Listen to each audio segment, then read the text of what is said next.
അല്ലാഹുവിൻ്റെ റസൂല് പറയുന്നു, ഇത് ശരിക്കും മനസ്സിലാക്കണം. മക്കളോട് വേർതിരിവ് കാണിക്കുന്ന ഉമ്മമാര്, ഉപ്പമാര് ശരിക്കും മനസ്സിലാക്കണം.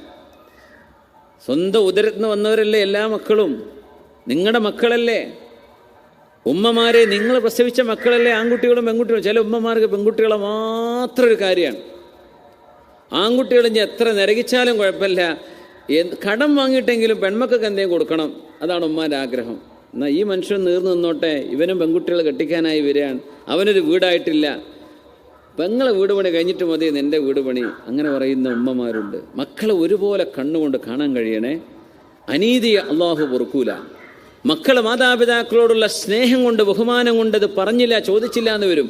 അവർക്കൊക്കെ പകരമായിട്ട് ഞാൻ പറയാം, അള്ളാഹുവിൻ്റെ ദീനാണ് ഈ എൻ്റെ അഭിപ്രായം പറയല്ല, മുത്തനബി നിങ്ങൾ പഠിപ്പിച്ചതാ പറയുന്നത്. അനീതി ചെയ്യാൻ പാടില്ല. മക്കൾ കൊടുക്കുകയാണോ എല്ലാവർക്കും ഒരുപോലെ കൊടുക്കണം, അത് നീതിയാണ്. ഇല്ല ആർക്കും കൊടുക്കണം.